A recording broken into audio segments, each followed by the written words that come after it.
conteúdo personalizado, os consumidores desconfiam disso em algum momento. Há uma limitação de recursos no setor, seja para contratação de ferramentas, seja para contratação de fornecedores. E ainda há poucas empresas, de forma geral, quando a gente pensa de maneira global, que de fato utilizam personalização no seu maior potencial. E, por fim, falando um pouco de privacidade, aí os desafios eles são aí, talvez até mais latentes, né, porque tem uma expectativa de muitos consumidores que eles dizem que topam personalização, desde que sejam contados que eles diretamente, de uma maneira explícita, forneceram para aquela empresa, né? Acho que esse é um desafio relevante quando a gente pensa em troca de dados entre empresas e fontes públicas, etc. Uma visão das empresas de que ainda existe inconsistência nos dados que elas utilizam. Tá? Então, aí, olhando um pouco para o negócio, também tem um desafio quando a gente pensa em qualidade, né? Qualidade dos dados. E a partir disso, acho que a gente pode pensar em vários outros desafios, né? Então, pensar fundamentação legal para essas atividades, né? Isso discute a questão de consentimento, então, a gente pode pensar em desafios ainda um pouco mais para frente, quando a gente linka a personalização com dispositivos de IoT, tem a questão dos vieses, tem as vulnerabilidades de segurança da informação, gestão de terceiros, como que eu avalio uma ferramenta que eu vou contratar, como que eu avalio a atualização dessa ferramenta, etc. E acho que isso traz um pouco a ideia da importância de confiança e governança, né, André? Eu acho que isso é algo que você vive no dia a dia efetivamente e gostaria que você compartilhasse um pouco de sua experiência como diretor da Globo em relação a esse tema, então passo a palavra depois dessa breve introdução para você. Ah, ótimo, obrigada, Felipe. Vou esperar aí a gente colocar. Dois mãos, dois teclados, duas cinemas.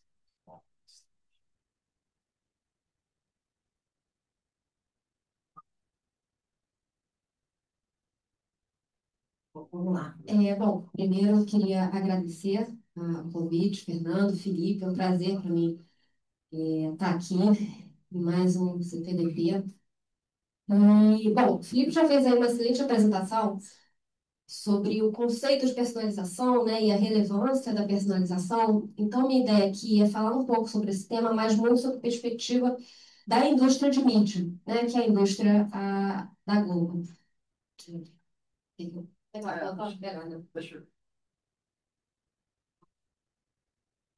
eu ver aqui, um áudio para ser feito. Podemos trocar de uma.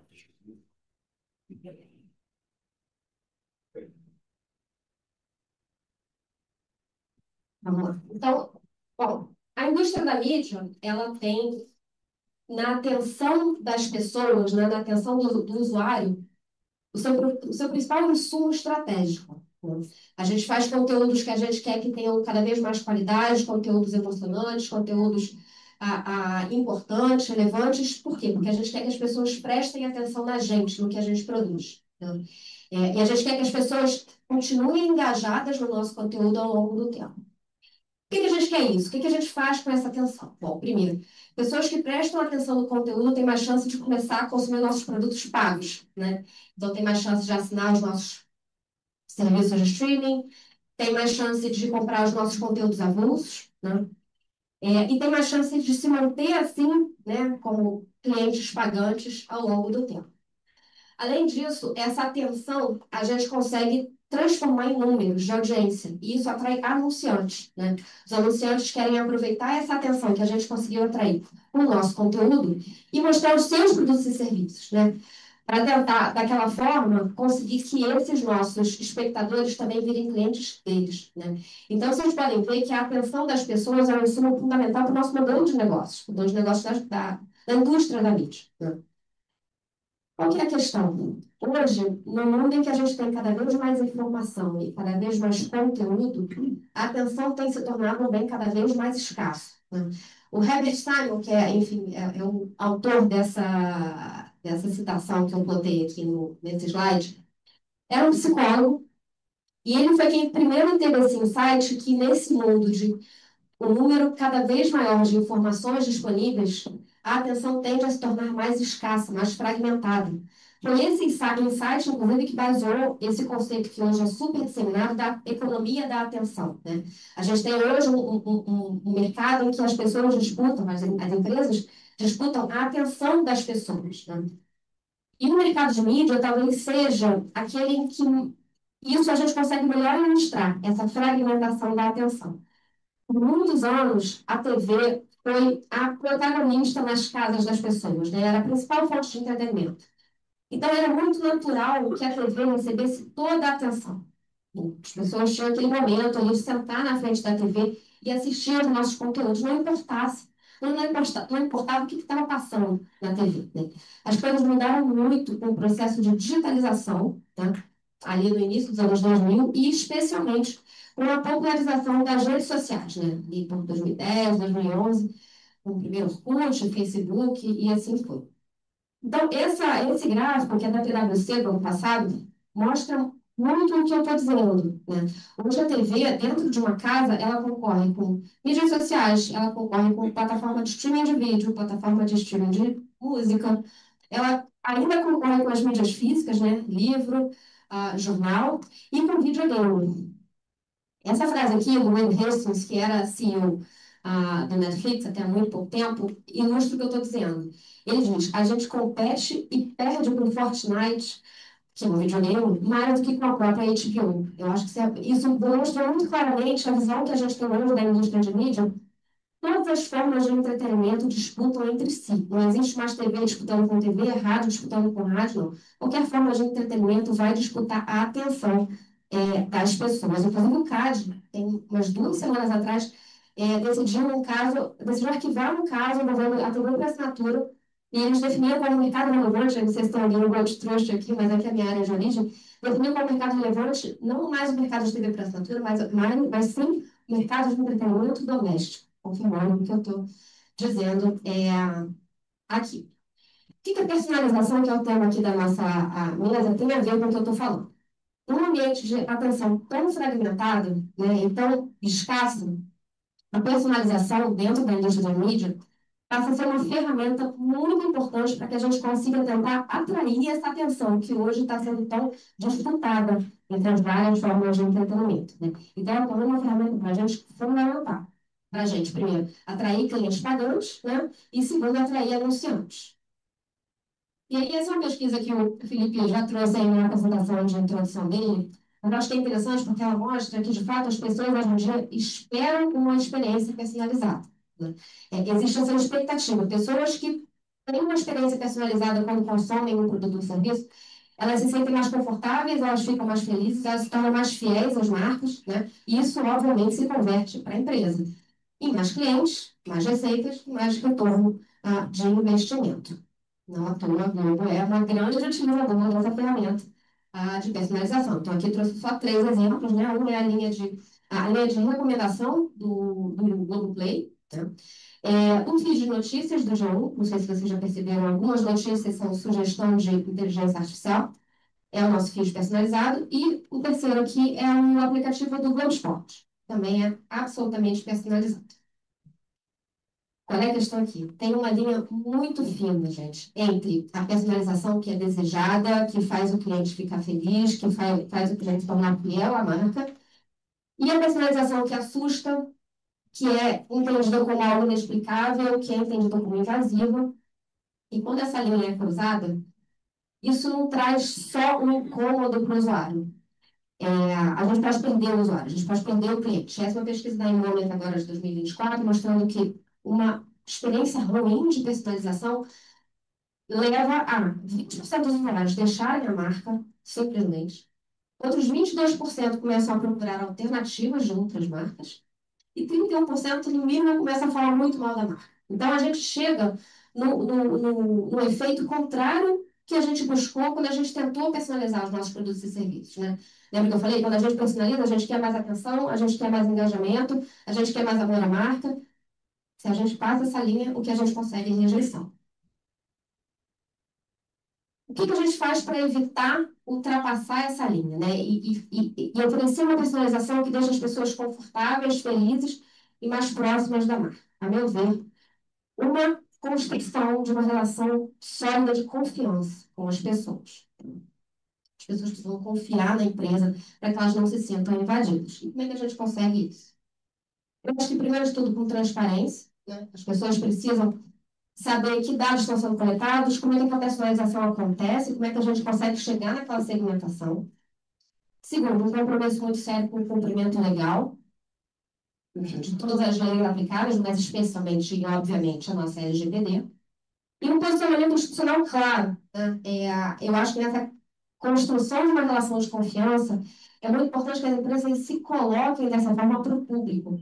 Mostrem, falem, façam declarações, deem aulas, participem de palestras. Aqui é muito uma lógica de que não basta fazer, a gente tem que mostrar que está fazendo. Então, esse posicionamento institucional que eu chamo aqui é muito essa lógica da gente se colocar para jogo e se mostrar como uma empresa muito preocupada, tanto com transparência quanto com cumprimento legal. É que a gente chega, então, nessa relação de confiança. O que a gente precisa ter dentro de casa para que a gente possa construir essa relação de confiança com o usuário? A meu ver, uma governança sólida, né? É, a- e aí eu acho que a gente tem, talvez, quatro grandes pilares para essa governança, uma governança de privacidade, mas também de inteligência artificial, que é uma tecnologia que está sendo cada vez mais usada para essa finalidade, da personalização dos produtos e serviços, né? Então, acho que o primeiro engajamento, o primeiro pilar é o engajamento top-down. A gente precisa, de fato, do comprometimento das altas lideranças com esse tema. Então, acionista, conselho de administração, diretoria executiva, todo mundo tem que entender muito bem desse tema, entender da gravidade e das questões jurídicas e éticas que são suscitadas por esse tipo de iniciativa, de personalização, para que eles patrocinem essa governança. A governança custa, gente, custa dinheiro, custa gente, custa tempo. Então, a gente precisa ter pessoas nas altas hierarquias da empresa que realmente assim, forneçam o que a gente precisa em termos de tempo, dinheiro e pessoas para que a gente monte uma governança sólida que perdure ao longo do tempo. Além disso, políticas e processos claros, né, para que a gente possa fazer as avaliações necessárias de todas as iniciativas que vão lidar com dados pessoais, todas as iniciativas que vão lidar com inteligência artificial, e não só políticas e processos claros, mas uma implementação consistente, né? A gente não pode ter políticas e processos só no papel, né? Precisa de uma implementação sólida, coerente, que também perdure ao longo do tempo. O que me leva ao terceiro pilar, que é a conscientização interna, fundamental para uma boa governança, gente. Vou dar um exemplo aqui da gente na Globo. Somos um time, né? Um time responsável por privacidade e inteligência artificial de 6 pessoas e são 13 mil funcionários, né? Claro que a gente não vai fazer o trabalho de 13 mil pessoas, né? A gente precisa que as pessoas conheçam profundamente o tema e se engajem nele no seu dia a dia, né? A gente está lá e a gente trabalha muito, mas a gente vai tirar dúvidas, a gente vai, enfim, se envolver nos casos mais complexos. O dia a dia tem que ser tocado pelas pessoas, né? Então, a conscientização, o trabalho de conscientização é um pilar muito importante da governança. E, finalmente, é o pilar dessa atuação institucional que eu mencionei, né? A gente precisa de uma proatividade na hora de dar declarações, de falar com as pessoas, ter uma política de privacidade clara, didática. Eu vejo esse tema da atuação institucional, dentro de governança, sempre sendo falado como algo acessório, quase como uma consequência da boa governança. Mas eu acho que a gente, para construir essa relação de confiança que eu mencionei, a gente precisa falar diretamente com o público. Então, eu acho que é um pilar muito importante da governança. Mas nada é tão simples, né? Então, tu falou aqui de um jeito, parece que, bom, montou a governança, falou com o público, a gente já tem a relação de confiança que a gente precisa para poder botar na mão os nossos produtos e serviços personalizados, está tudo certo. Não é bem assim, né, gente? A gente tem muitos desafios e eu coloquei aqui talvez uns 5 principais, a meu ver, assim, pelo menos os atuais, né? Porque isso está mudando o tempo todo. Mas como eu vejo hoje, quais são os desafios que a gente enfrenta dentro de uma governança de privacidade, mas também de inteligência artificial? Um que eu já mencionei, os altos custos. Custa muito, a gente precisa saber disso, a gente precisa ter a realidade das coisas. Custa muito, custa o envolvimento de muita gente, custa dinheiro para colocar as coisas de pé. E isso precisa ser visto, né? Isso, dependendo da empresa ou da indústria, isso pode ser um motivo de resistência, né? Então, é uma coisa que a gente tem que ter no radar. Um outro ponto, resistência interna quanto à adoção de certas políticas e processos, né? Lá na Globo, a gente tem, por exemplo, um processo que é o de acesso não preliminar. Todo projeto que vai envolver dados pessoais, passa pelo nosso time de privacidade para a gente checar cumprimento legal, se tem algum tipo de medida que precisa ser tomada para melhorar a proteção dos dados. Isso significa necessariamente um passo a mais no processo natural de negociação e assinatura de contrato, né? Então, é natural que as pessoas resistam um pouco. Isso impacta o timing, por mais eficiente que seja o time, né? Mas as pessoas precisam entender ao mesmo tempo, e isso se liga no meu tema que eu falei há pouco da conscientização, é um passo a mais, sim, mas ele é muito importante, né? Para a gente garantir o cumprimento legal, para a gente garantir que a marca não vai ser exposta desnecessariamente. Falando especificamente de inteligência artificial, existe uma desconfiança um pouco disseminada a respeito da tecnologia, né? E eu acho que as pessoas muito influenciadas por aí por ficção científica, ou para quem é mais informado, né? E não influenciado por ficção científica, é uma tecnologia que traz riscos mesmo, né? Riscos jurídicos, riscos éticos. Então as pessoas acho que tendem a ser mais desconfiadas quando a gente fala que a gente usa inteligência artificial para personalização. Então esse é algo que é um desafio para esse processo de construção de confiança junto ao público. Existe uma dificuldade de lidar com as questões técnicas da inteligência artificial, e aí o Filipe mencionou algumas delas, né? A gente sabe que a inteligência artificial pode gerar conteúdos enviesados, discriminatórios, ela pode alucinar, né? E se você deixar isso ir para a rua, isso pode gerar uma exposição muito grande da marca, né? E aí a questão toda é como é que você resolve isso? Isso está sendo discutido no mundo inteiro, né? Então, será que só supervisão humana? Será que só supervisão humana a gente resolve isso? Como é que a gente lida com essa necessidade de supervisão humana numa coisa que acontece em escala, né? Como é que você implementa isso? Então, eu não tenho resposta para isso, mas é um desafio que a gente tem enfrentado, né? Como é que a gente lida com essas questões técnicas? E, finalmente, as questões jurídicas, né, gente? Assim, isso o mundo inteiro também está discutindo, todas as questões jurídicas que são trazidas pela inteligência artificial e vai muito além da privacidade, apesar de a privacidade ser um tema muito importante dentro da IA, a gente tem questões de direitos autorais, a gente tem questões de segurança da informação. Então, essa insegurança jurídica também que a tecnologia traz para a gente tem se tornado um desafio importante no contexto da nossa governança. Então, para encerrar aqui, isso tudo para falar, gente, que o trabalho dos advogados, dos profissionais de privacidade, de inteligência artificial, continua e, assim, a gente vai ter muito trabalho pela frente, muita discussão, e é isso. Então, é o que a gente está trazendo para vocês. Obrigada. Então, eu tempo, estou à disposição.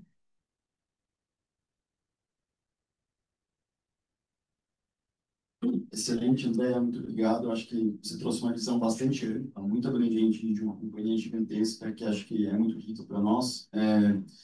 Eu pensei aqui dois pontos que você trouxe que eu achei super interessantes. Achei muito legal você resgatar esse conceito de indústria da atenção e fazendo até, você trouxe uma indústria da atenção que ela é transversal, né? Uma atenção, ela está pulverizada nas diferentes plataformas, os diferentes serviços, etc. E acaba fazendo um paralelo até com a questão quando a gente fala de dados, né? De dados, de produção de dados, de privacidade também ser um tema transversal, de IA também ser um tema transversal, né? Que está em diversas áreas do direito, mas também em diversas áreas da economia. Eu acho ainda interessante, quando a gente fala de atenção, ela é tão transversal que a gente pode até estressar isso para uma discussão talvez até mais distópica, de que talvez a gente não esteja só concorrendo com outros serviços, mas talvez até com o ócio, né? Então, assim, você tem uma concorrência entre o seu conteúdo e talvez a opção da pessoa descansar, né? Então, é super interessante você ter trazido essa questão da indústria da atenção e da economia da atenção. E outro ponto que eu acho que você trouxe, que é muito legal, e daí trazendo até mais prospecto jurídico, que é a questão da transparência ampla, que é uma transparência que é efetiva, né? Que você trouxe a questão da transparência aliada ao posicionamento institucional, né? Que é uma transparência que vai além do documento escrito e passa pelo posicionamento da empresa como, enfim, como um posicionamento público, né? Eu acho que daí você quase que pega na mão do consumidor ou do titular e traz ele mais próximo do seu discurso e da sua posição, né? Então, deixa de ser aquela transparência escrita e passa a ser uma transparência mais ampla, né? Acho muito legal que você trouxe esse tema também.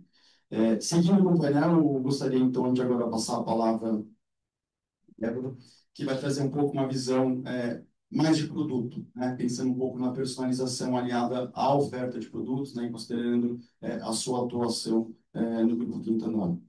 Débora, a palavra está com você. Obrigada. Primeiramente, estou muito feliz de estar aqui, casa cheia, né? Muita responsabilidade falando por essa sala, está bem cheia, aqui com pessoas que eu admiro bastante profissionalmente.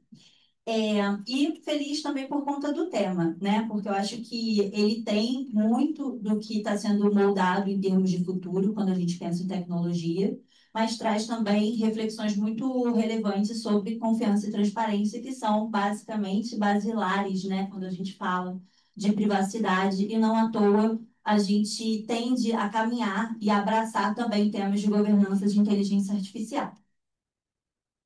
E aí, quando a gente pensa na personalização de conteúdo utilizando inteligência artificial, não tem dúvida de que existe esse terreno fértil para inovação, mas com o contraponto de que existem muitas preocupações, algumas das quais a Andrea já brilhantemente antecipou. E aí, quando eu estava refletindo sobre o que eu poderia falar que atraísse uma reflexão interessante para a gente aqui, já que a gente está num grupo de pessoas que são especialistas, por acaso me ocorreu um livro que eu li há muitos anos atrás, que foi publicado em 2005, chamado Freakonomics. Eu não sei quem aqui já leu esse livro.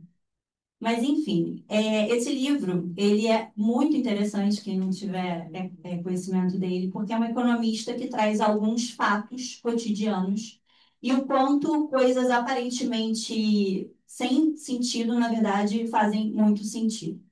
E aí, um caso que era trazido no livro e que eu lembro até hoje, e olha que o livro é de 2005, como eu falei, é o modelo da Target. Então, a Target, ela já naquela época, ela tinha algoritmos extremamente sofisticados em que, basicamente, ela conseguia identificar uma pessoa que estivesse grávida antes mesmo que a família soubesse.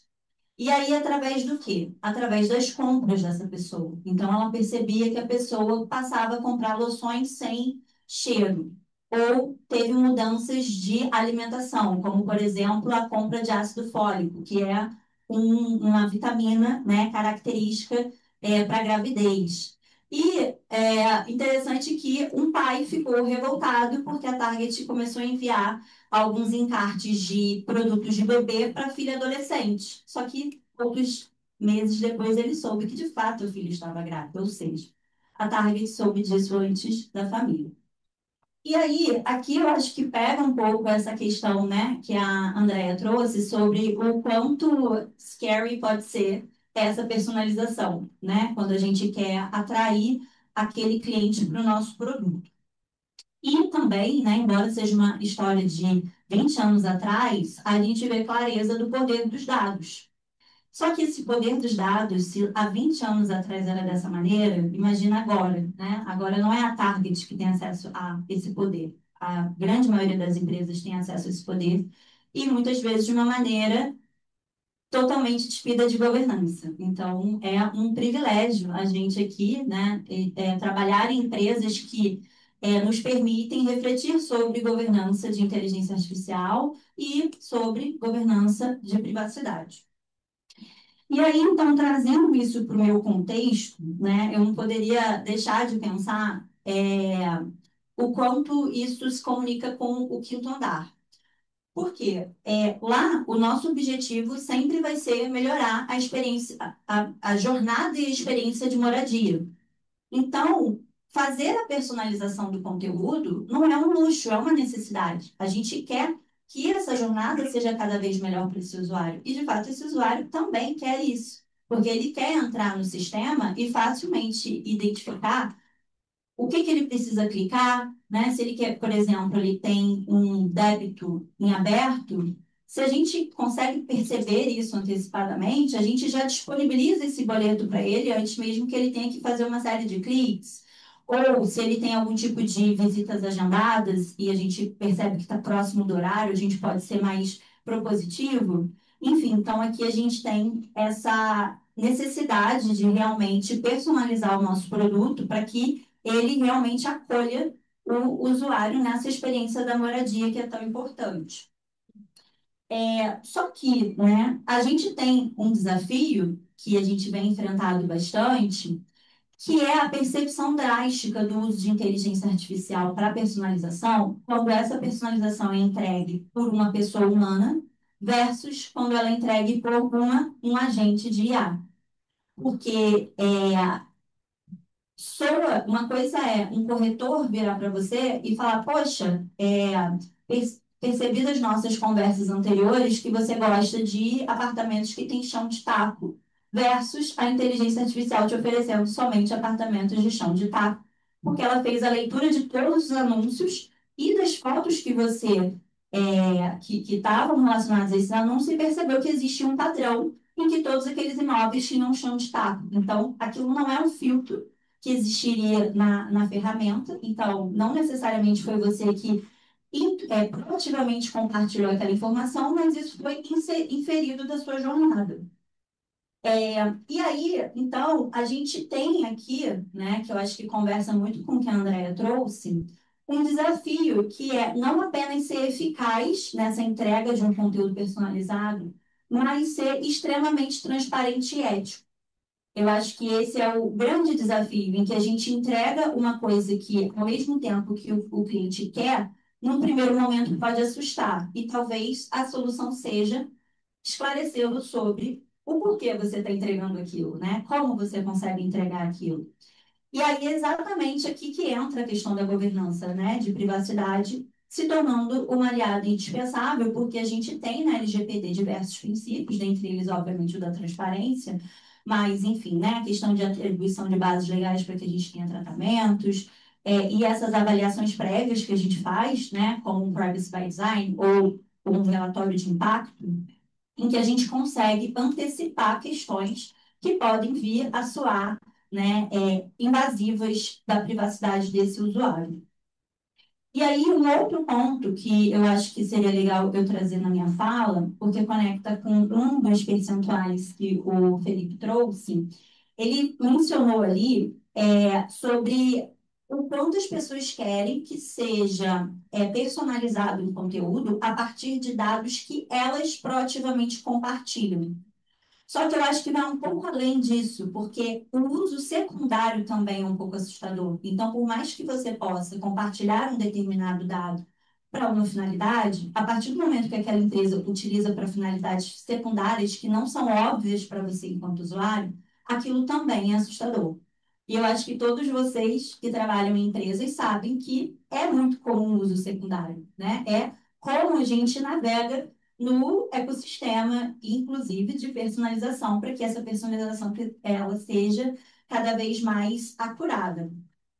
E aí, aqui, de novo, a gente volta nessa questão de um nível elevado de transparência, porque, óbvio, né, a gente pode ter isso através de uma provocação, né, da sociedade, mas a gente também pode se antecipar a isso e trazer explicações sobre os nossos produtos. Então, eu acho que, assim, para fechar a minha fala inicial, eu acho que a personalização é o futuro, sem sombra de dúvidas, né? A gente viu pelos percentuais, eu acho que não é só a Gen Z que gosta de receber conteúdos personalizados, eu não sou Gen Z, mas eu gosto também, né? Porque a gente gosta de economizar tempo, mas, com certeza, a gente precisa ter reflexões profundas sobre governança, transparência e essa construção de confiança com os nossos usuários e clientes. Muito obrigado, Débora. Excelente a sua fala. Eu acho que também você trouxe um conceito muito interessante aqui, que acho que casa muito com o que vocês fazem, no Quinta D'Arc, você trouxe essa frase, né? Personalização como necessidade, né? Não faz sentido você oferecer o seu negócio, você oferecer o seu produto sem uma personalização, né? É a necessidade do seu serviço, é a necessidade, é o diferencial, talvez, dele. E daí eu gostaria de fazer até uma provocação aqui, aproveitar para voltar para você. Eu acho que você trouxe esse exemplo muito legal do corretor e do conteúdo automatizado sobre chão de taco. E de perguntar assim, o que você acha, né? Como comunicar adequadamente a pessoa de que talvez esse oferecimento automatizado seja melhor para ela? Digo isso porque o corretor ele é só um, né? Ele vai demorar muito tempo para achar vários apartamentos com chão de taco. E o sistema de armas provavelmente vai fazer isso de uma maneira super acurada, talvez com perfil, com filtragem de preço, e vai conseguir entregar isso de uma maneira organizada, empacotada para aquele seu cliente final.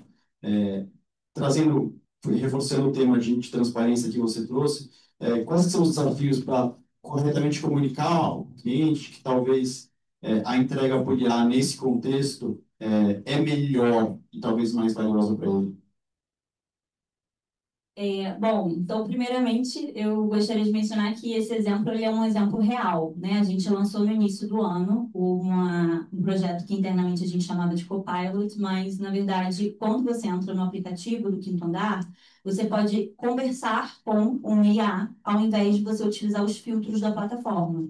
Então, você fala, poxa, estou querendo um apartamento que tenha luz da manhã, que tenha piso frio, que tenham colégios de ensino fundamental, não sei nem se chama ensino fundamental atualmente, mas enfim, na região, e enfim, gosto de ter também restaurantes próximos, etc. Então, você traz uma série de questões. E a inteligência artificial do Quinto Andar, através de LLM, ela vai, busca esses filtros, faz conexões com informações externas, óbvio, né? Porque essa questão de proximidade de escolas, etc., isso realmente não está dentro da nossa plataforma, mas também faz, quando a pessoa está mencionando características do imóvel que ela busca, ela faz leitura das fotografias de toda a nossa base, né? E para a gente, qual é o ponto aqui? Primeiro, a opção, porque o usuário ele sempre vai poder usar o perfil clássico de busca, como faziam os incas e os maias, ligando e desligando os negocinhos lá. Então, mais 2 quartos, lá, lá, lá, uma garagem, e assim sucessivamente. Ou ele pode querer economizar tempo. Por quê? Porque quando você faz a busca dessa maneira, a forma como a plataforma te apresenta os imóveis, apresenta inclusive o grau de acuracidade dentro do que você comunicou a ela. Então, ele fala qual é, né? Ele ranqueia quais são os imóveis que estão mais próximos do que você procurou. E aí, então, tentando, né, ser mais sucinta em relação à resposta do Felipe, eu acho que o ponto é, neste caso em específico, sempre vai haver a escolha, né, do usuário quanto a usar o modelo tradicional ou não. E é claro, né, é evidente o ganho de tempo dessa interação, que, diga-se de passagem, não precisa ser na área logada. Então, você também, se você não quiser que tenha um histórico, né, de todas as suas buscas, você pode optar por não estar no seu perfil. Então, eu acho que dessa maneira, a gente tem essa opção colocada nas mãos do cliente, do usuário, e além, claro, de ele mesmo poder interagir com a inteligência artificial, perguntando sobre como ela funciona, etc., né? Eu acho que esse também é um ponto. A transparência está a um clique ali na jornada. Excelente, Débora. Acho que você resumiu bem, né? Que essa coisa de você dar uma transparência que envolve uma interação com a pessoa, né? Acho que isso tende a tornar a experiência mais intuitiva e mais natural. Seguindo com o painel, eu acho que aqui a gente vai ter uma fala super oportuna, que o Bernardo, como representante aqui do setor de publicidade, não que as outras empresas aqui presentes também, né, de alguma forma, não sejam também representantes, mas do setor específico de agências de publicidade, eu acho que vai poder fazer um apanhado super interessante, ligando todos os temas que a gente tratou aqui, já que é um setor que interage de forma muito próxima com o setor de comunicação e o setor também do quinto da Bernardo, não é mal.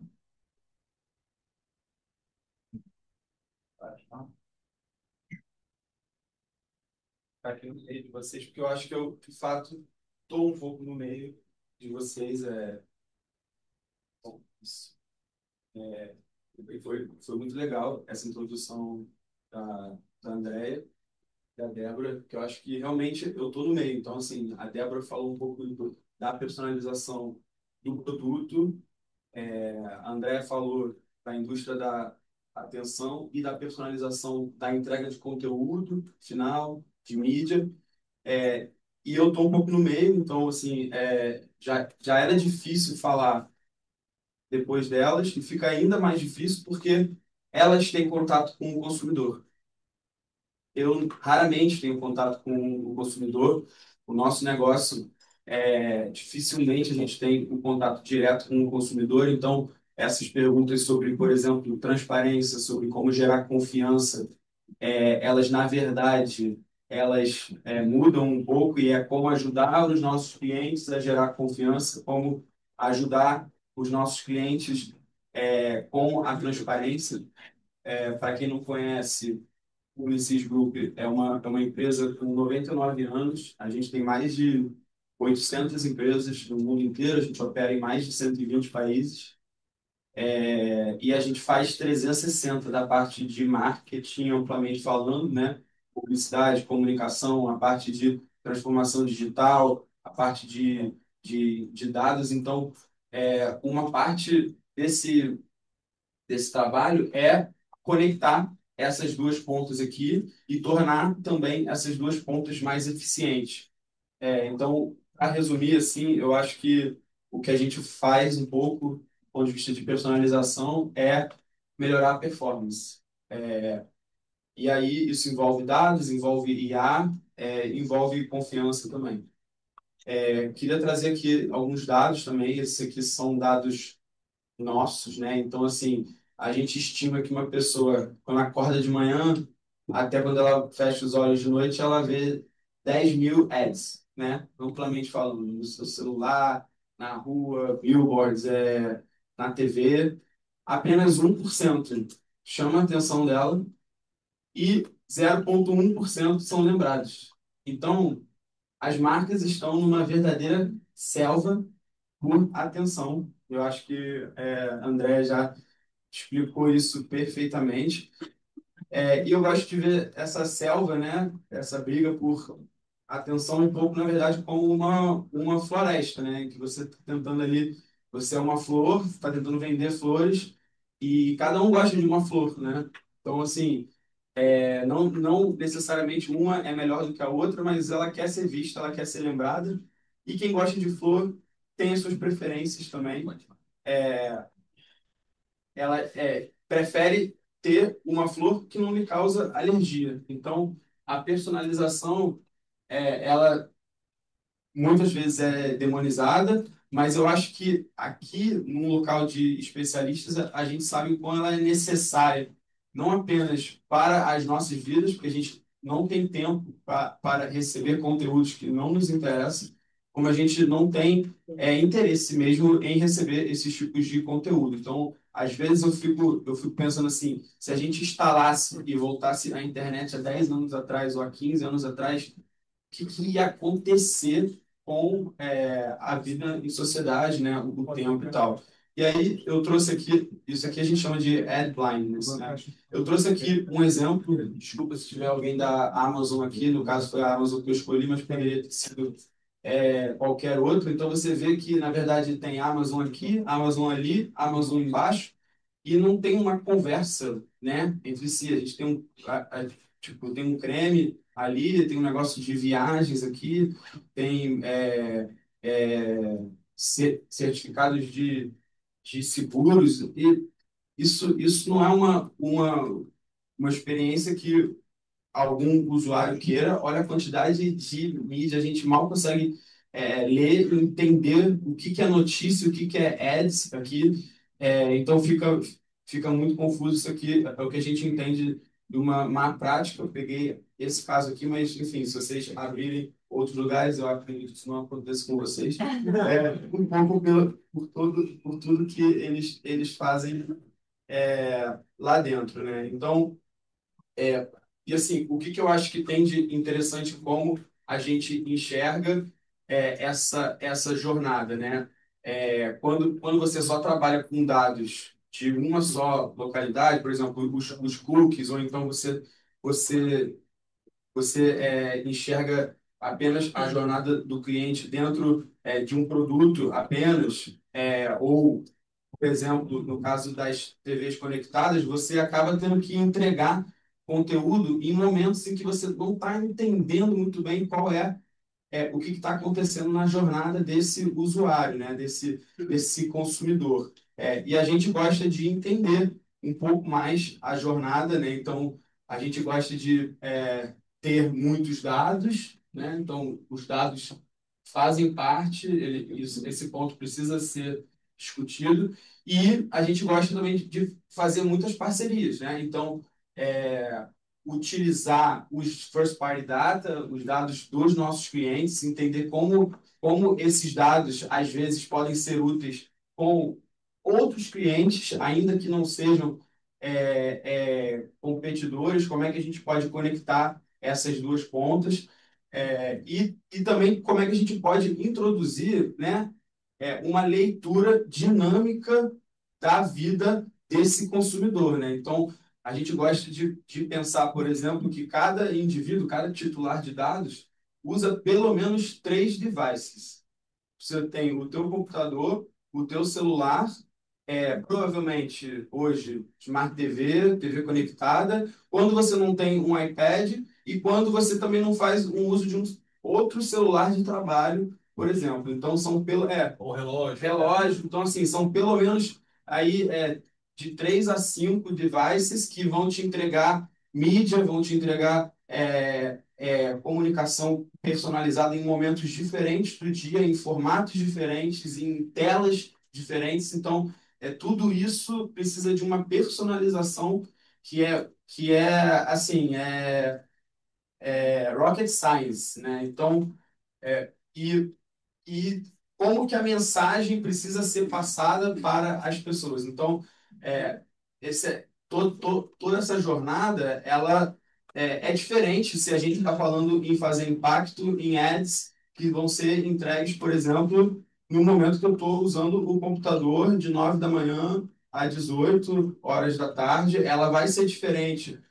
Quando eu estou pensando num convencimento na jornada desse consumidor que demora mais tempo, então assim, eu quero vender um perfume, talvez eu consiga fazer um convencimento instantâneo do consumidor, mas, cara, se eu quero vender um carro, essa é uma jornada mais complexa, ela demora meses, às vezes anos até, talvez ela tenha que vir sequencial junto com uma possibilidade de crédito. Como é que a gente consegue viabilizar isso e viabilizar no que a gente chama de cross-device, né? Então, tem no celular, tem no mobile, tem na TV, e como fazer isso para o nosso cliente, como vender um serviço de comunicação, de publicidade, que faça tudo isso e não seja apenas, por exemplo, uma agência que vai te entregar conteúdo de Instagram e vai ficar martelando só nesse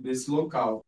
Né? E aí, chegando um pouco também já no que a gente está pensando hoje, mais para o futuro com IA, que é você tomar a decisão sobre o seu projeto de comunicação, sobre a publicidade, real time, você entender, olha, ele comprou um voo, ele está indo viajar, talvez seja a hora de um seguro de viagem, talvez seja a hora de... E aí, assim, isso traz uma...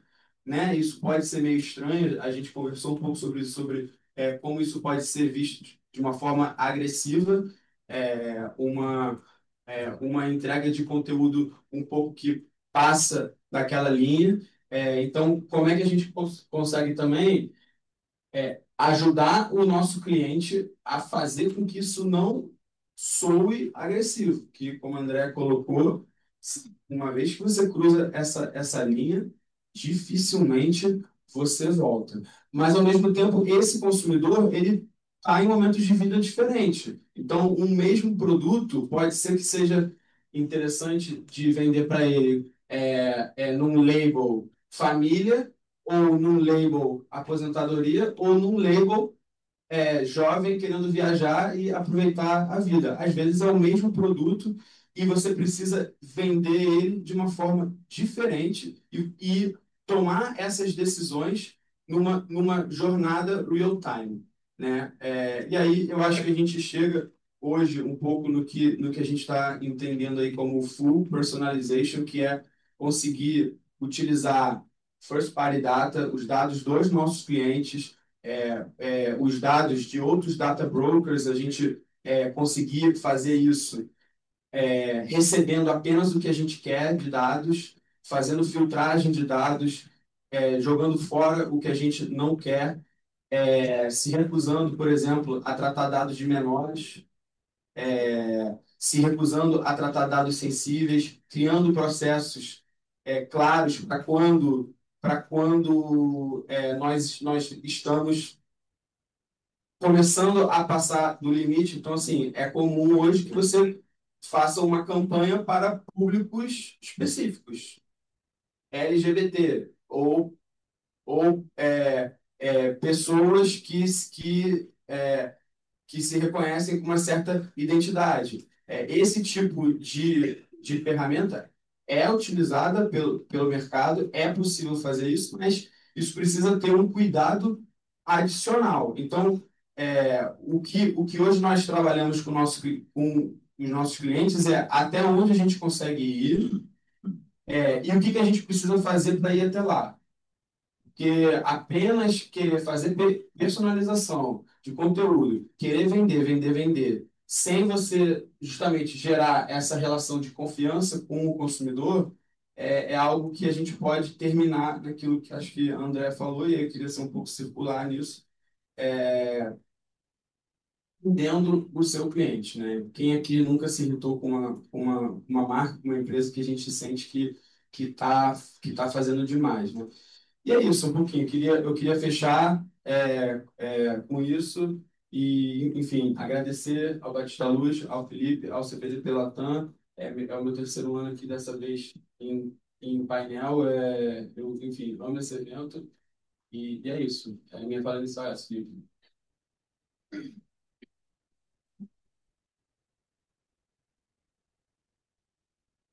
Excelente, Fernando. Acho que você trouxe uma visão muito legal do setor, né? E acho que fica cada vez mais claro, né, que o setor as agências e o setor de publicidade como um todo, eles têm uma transição muito clara para efetivamente se tornarem empresas de tecnologia mesmo, né, que entendem de automação, de configuração de plataforma, etc. E não só da criação, ou talvez a criação tenha assumido uma nova forma. E fiquei pensando um pouco também nos desafios que você deve ter internamente de conseguir que o seu time de atendimento tenha essa visibilidade de risco, dessa tensão de personalização com intrusão e consiga discursar isso de uma maneira adequada com o cliente, né? Enfim, acho que o desafio de governança, acho que passa muito pelo que a Andrea trouxe de conscientização interna, de fazer com que o discurso do grupo como um todo, esse discurso de accountability, chegue na ponta do atendimento. Pessoal, um privilégio do tempo, eu gostaria já de... eu tenho algumas perguntas que eu gostaria de fazer para eles, mas eu gostaria já de abrir para vocês.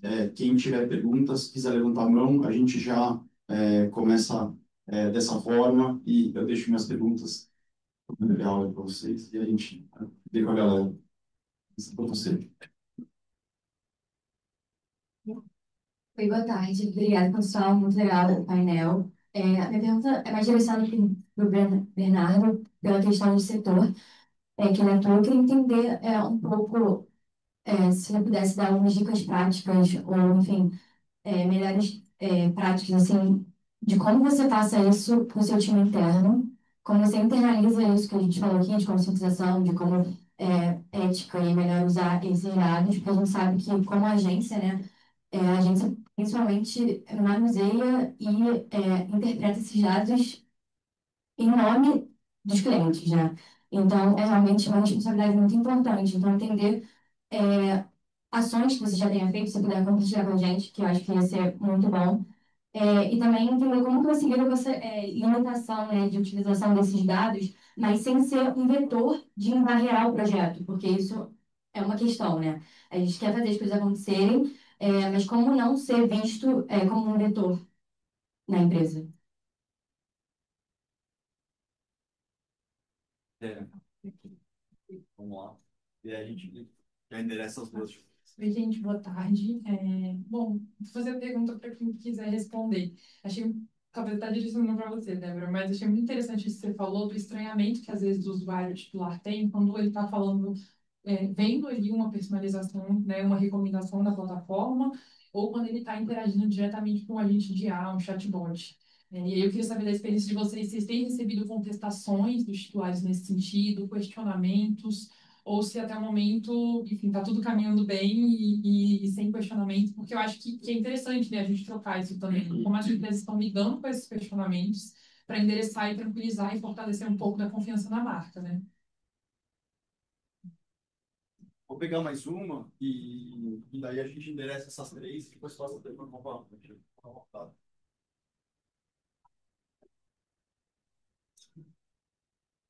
Obrigada, boa tarde. Eu queria até complementar com a pergunta que foi feita agora.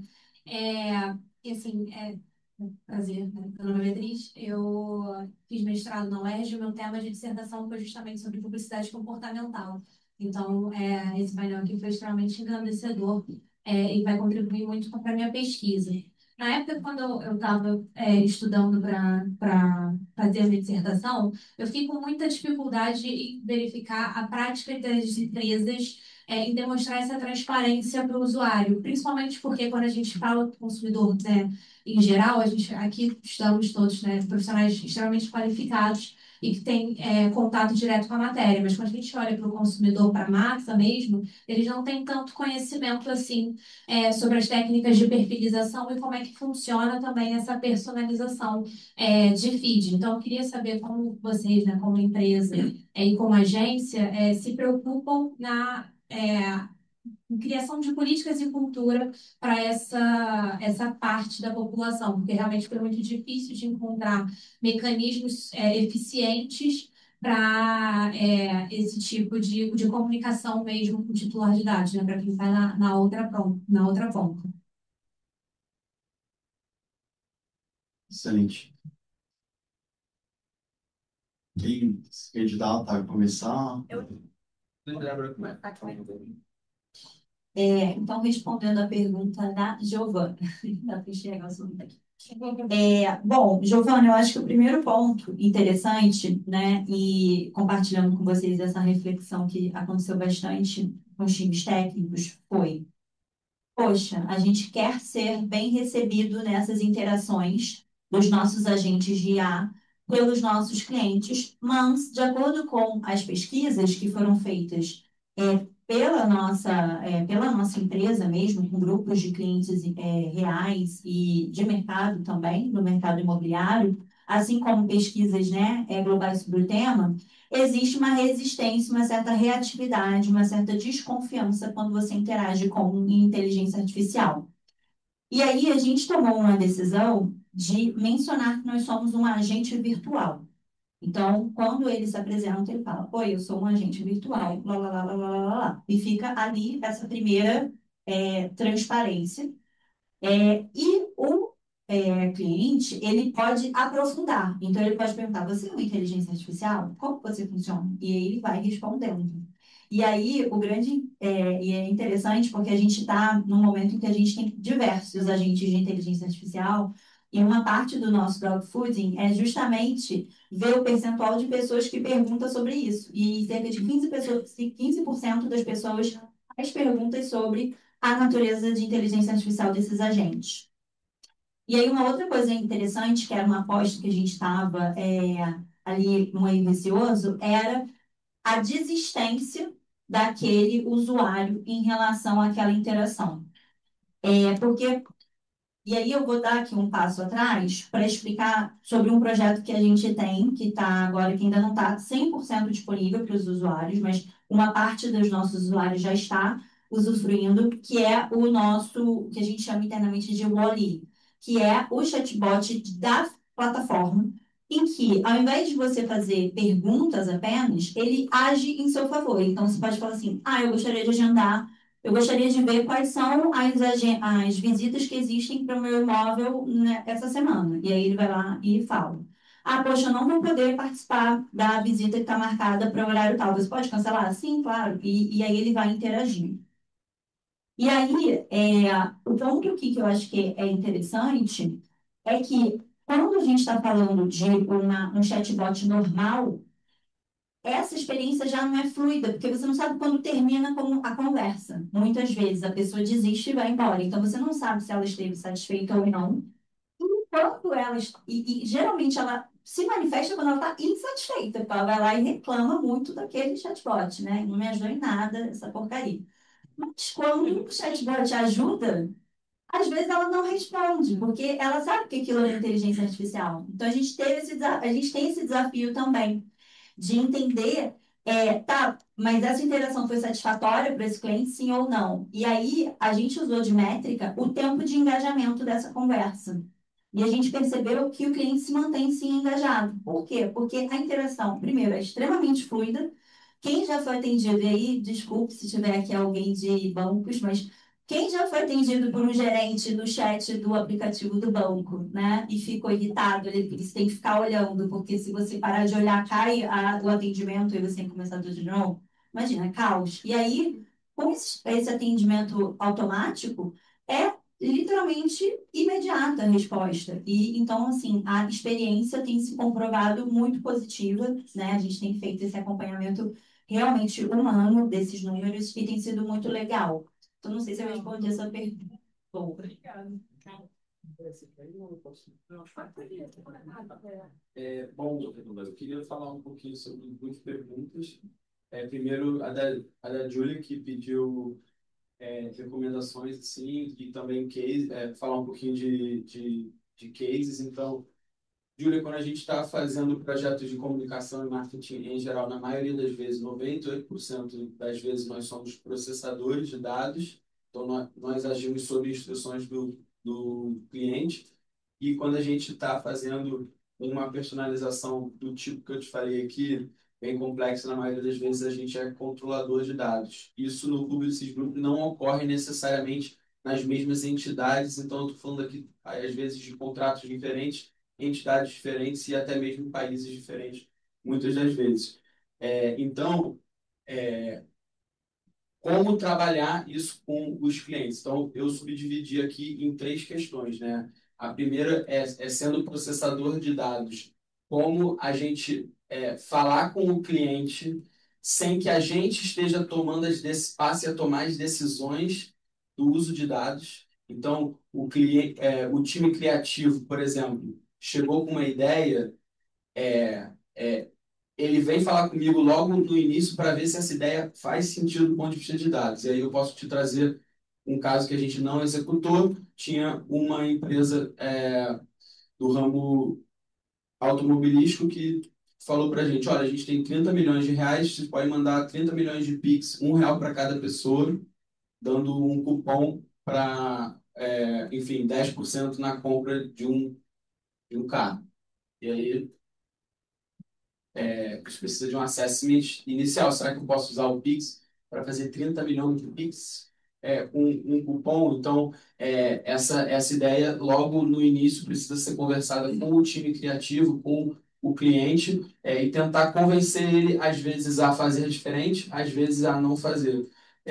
E aí, enfim, é um papel que a gente fica muito ali na linha tênue do controlador e do processador. Isso envolve também trabalhar com escritórios externos que atendem os nossos clientes, que às vezes, eles chegarem com ideias, com propostas em que dá para fazer, mas a gente precisa de um nível de projeto de privacidade do outro lado que é muito complexo. E a gente tem clientes com níveis diferentes. A gente, por exemplo, atende empresas farmacêuticas com áreas de privacidade muito robustas, que vão fazer esse assessment inicial lá dentro. E a gente tem clientes que o diretor de marketing teve a ideia, sonhou com isso e no dia seguinte falou, vamos executar, como é que faz, vamos botar para cima.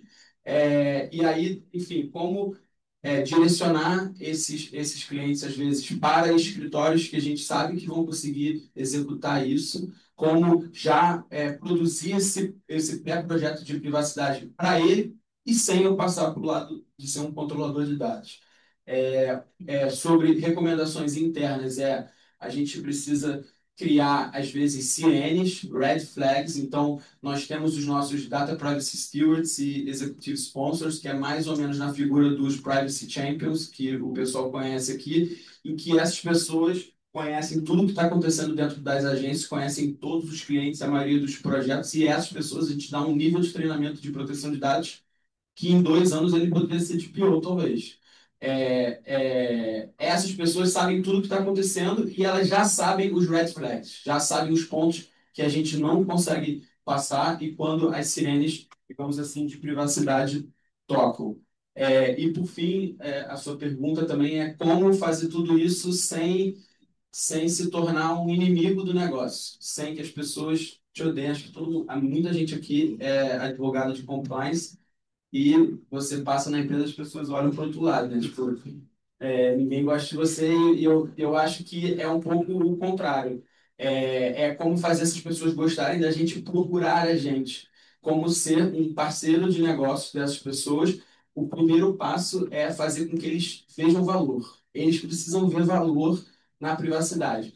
Ainda bem que hoje em dia nós temos muitas marcas que constroem as suas imagens com a privacidade. Eu dou exemplo que Apple está tendo uma campanha da Meta agora do WhatsApp muito forte sobre privacidade, a Samsung, o Itaú, então tem muitas empresas que falam sobre privacidade, o que faz com que o criativo do nosso lado fale assim, caraca, esse cara de privacidade daqui da empresa, de fato, eu preciso ser amigo dele, senão eu não consigo vender nada para ninguém. Enfim, e ser parceiro de negócios deles, ser muito proativo, fazer concessões, falar, olha só, eu consigo chegar até aqui. Você consegue chegar até aí? Então vamos se encontrar no meio do caminho e fazer acontecer. Eu vou comentar a última pergunta sobre a questão da transparência. Eu acho que é um super desafio. Eu acho que falta muito para a indústria como um todo chegar nesse lugar em que a gente tenha a certeza de que todo mundo entende o que a gente está falando, né? Não é um tema simples.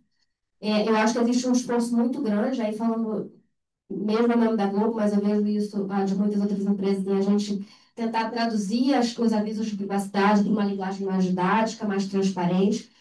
Mas é um assunto que, dependendo de quem esteja lendo, é um assunto enjoado, né? Então, como é que você torna a coisa lúdica, interessante, e como é que você faz com que as pessoas cheguem até lá e leiam, né? Porque elas não são obrigadas a ler, né?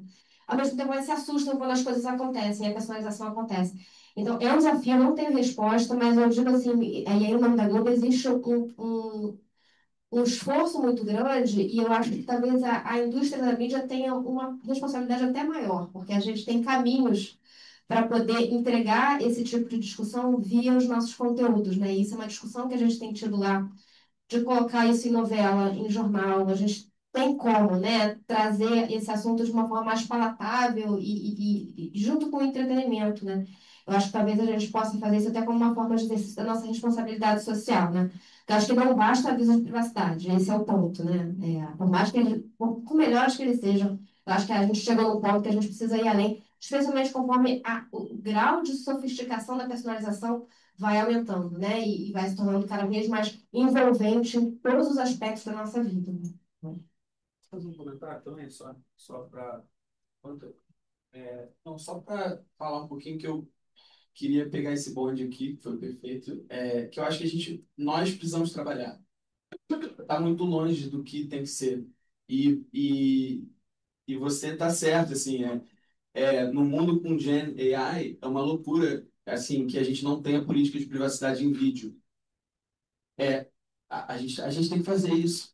Tem todo mundo 2 anos para executar isso, porque é um absurdo que hoje eu consiga fazer vídeos extremamente realistas e eu não esteja fazendo políticas de privacidade que apareçam para o usuário em vídeo. Só que, por outro lado, eu preciso de um regulador que me permita fazer isso sem que eu me exponha a riscos excessivos, sem que ele passe a achar que, porque eu botei um vídeo, esse é o meu documento vinculante, esse é o meu documento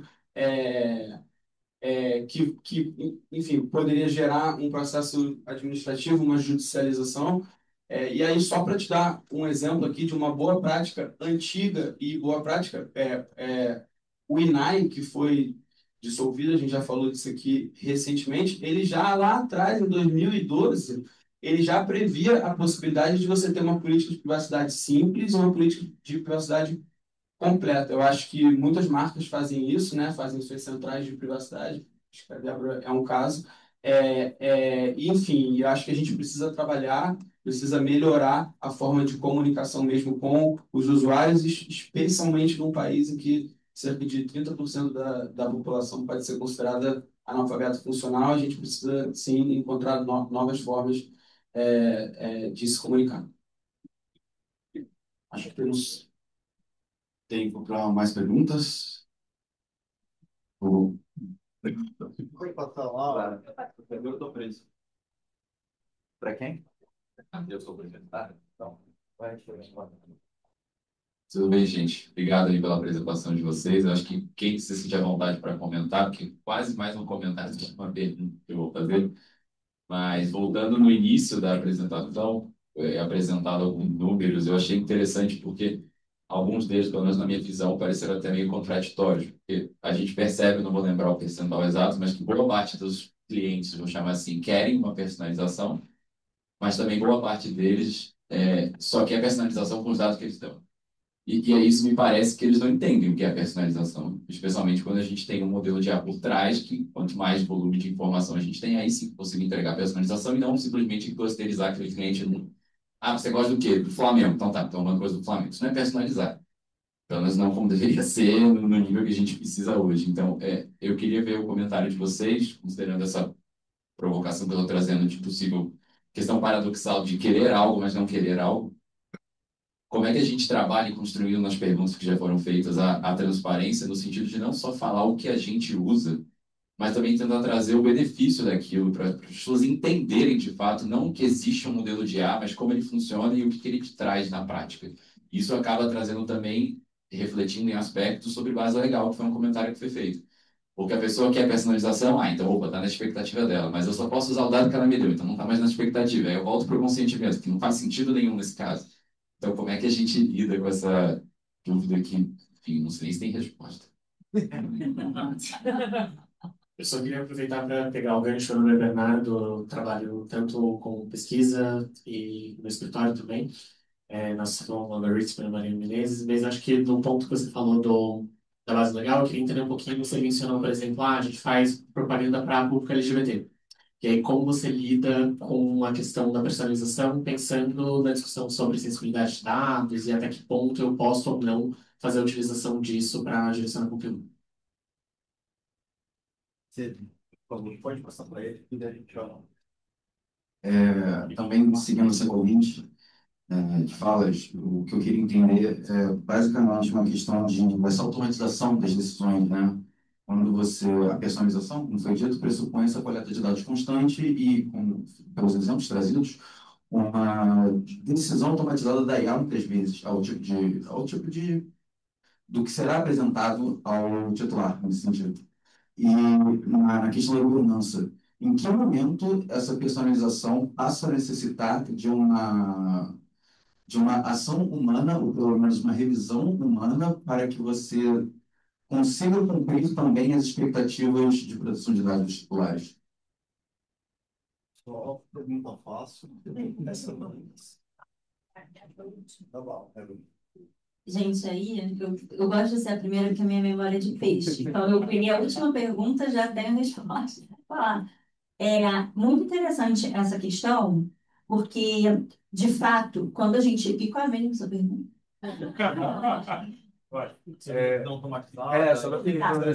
Então, só para garantir, por exemplo, falando da nossa experiência lá, a gente tem usado muito LLM as a judge, né? Porque como a gente está falando de um conteúdo entregue em segundos, é impossível você ter uma supervisão humana acompanhando cada interação daquele agente com uma pessoa, né? Então, a gente tem um LLM que faz o tempo todo uma avaliação do outro LLM. Então, eles ficam trocando entre si e aí, inclusive, reagindo com a reação do cliente. Então, com isso, a gente vai aperfeiçoando cada vez mais a interação daquele usuário, mais o modelo de uma maneira geral. E quando a gente identifica, através dessa supervisão que não é humana, algum ponto que realmente precisa de uma intervenção humana, isso é como se disparasse um alerta no time que está acompanhando, né, on time, todo o projeto, e tem uma intervenção de alguma natureza. E também um outro ponto que a gente tem ainda, até porque esses projetos todos que eu estou falando, eles começaram literalmente no ano de 2025, a gente veio, né, trabalhando e preparando esses projetos desde o final de 2023, mas só esse ano eles realmente estão aí para todos verem, é que a gente busca é, trazer para essa interação com o usuário a possibilidade de ele solicitar a comunicação com uma pessoa. Ele pode, a qualquer momento da jornada, falar: quero falar com um atendente. E aí, esse atendimento, então, ele é direcionado para um atendente, né, da nossa central de atendimento. E, inclusive, essa central de atendimento, ela é treinada para entender por que não fluiu bem aquela interação.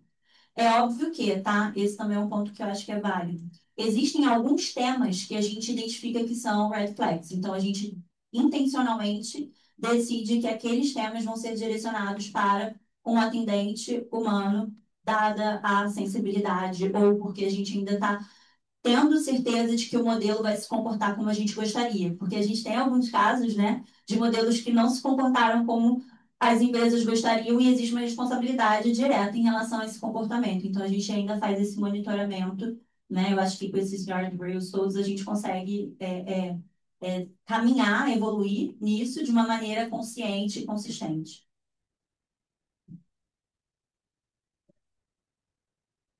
Bom, vou atacar logo essa pergunta difícil, que é a questão da base legal enfim, grupos historicamente desfavorecidos ou, enfim, que sofrem algum tipo de discriminação e tal. Então, só para deixar claro, a gente não tem uma base de dados separada escrito pessoas LGBT. Na verdade, é como trabalhar o que está em volta disso dentro de uma zona cinzenta da legislação, para ficar um pouco, assim, com mais assertividade na entrega de ads. Então, é bom lembrar que a gente trabalha com audiências, né? Então, quando eu crio esses clusters que ele está falando, eu, na verdade, estou criando clusters de audiências, né? Jovens entre 18 e 26 anos, pessoas com renda acima de tanto, pessoas da Grande São Paulo e tal. Então, na verdade, é como fazer a escolha dessas audiências para que, muito provavelmente, eu esteja atingindo um tipo de público. E aí, o que é legal, talvez, do que a gente faz lá no Publicis Group, é que a gente, por fazer 360 da parte de marketing, a gente também tem empresas que têm contato com influenciadores. Então, isso me permite acessar, via o influenciador, o público-alvo dele. E a gente sabe que vão ter influenciadores cuja a base de viewers e tal, vai ser 70% de pessoas LGBT, por exemplo. Então, talvez o cliente esteja querendo atingir um público LGBT e eu não vou usar essa palavra em nenhum momento e não vou usar uma pesquisa dentro da nossa base de dados em nenhum momento com essa palavra, de forma a não tratar dados sensíveis. E aí, eu não entrei na parte difícil, que é a da base legal, mas eu vou entrar porque eu acho que a gente precisa falar sobre isso no Brasil, a gente precisa falar um pouco mais sobre isso. A impossibilidade, por exemplo, de eu tratar dados sensíveis para entregar ads personalizados é a mesma dificuldade que não me permite fazer uma campanha interna, uma política afirmativa de contratação para esses grupos vulneráveis. A dificuldade, eu acho que a gente precisa avançar para todos os lados, é por aí. Então, eu não posso hoje usar o legítimo interesse para tratar dados sensíveis porque na lei não está lá, mas também está a proporcionalidade. Enfim, e hoje vão ter diversos projetos de saúde que talvez fiquem atravancados e que fossem trazer um ganho para a sociedade que talvez seja maior do que as perdas em eu poder criar essa legitimação aí de uso de dados. Então, tentando te responder de uma forma ampla, seria isso: utilizar outros canais, influenciadores, utilizar interesses que provavelmente atingem esse público sem eu, de fato, criar clusters que são muito, muito, muito sensíveis e que precisam ser protegidos. Vou pegar a primeira pergunta, deu certinho, né? Cada um ficou com um. Então, vou pegar a primeira aqui sobre essa aparente contradição, né? Das pessoas quererem uma experiência cada vez mais personalizada, mas ao mesmo tempo só querem que a gente use os dados que elas deram diretamente. Eu acho que isso decorre muito dessa falta de conhecimento das pessoas sobre o que é personalização e como é que ela funciona, né? E eu, de fato, acho que a gente consegue melhorar isso e a gente consegue furar essa resistência com mais informação e mostrar os benefícios. Eu concordo plenamente com isso. Eu acho, de fato, os benefícios são muito importantes, mas, ao mesmo tempo, eu acho que tem que ter algum engajamento do lado das empresas, no sentido de evitar certas abordagens que são muito problemáticas, né? Aquela coisa de que a gente bota num carrinho e aquele produto do carrinho persegue a gente durante dias nos mais diferentes sites, né? Essa coisa de certos sites e aplicativos usarem, por exemplo, o microfone, né, para terem a escuta ambiental sem serem muito claros com relação a isso, fazerem uso da localização do celular também sem serem claros com relação a isso. Eu acho que são práticas muito desleais, muito pouco transparentes, que acabam gerando esse tipo de desconfiança no consumidor. Então, acho que tem que ter essas duas coisas. Mais informação, mas também mais lealdade do lado das empresas na forma de fazer publicidade. Gente, em razão do tempo, a gente vai precisar encerrar o painel, mas, enfim, acho que o evento está só começando e a gente se encontra aí nos outros dias para aprofundar as discussões. Gostaria de mais uma vez agradecer a todo mundo, sala cheia até o final. A gente fica muito feliz com ter conseguido proporcionar uma discussão super rica para vocês e queria agradecer a todos os painelistas por terem aceito o convite e a gente se vê aí nos próximos dias para conversar mais. Obrigadão.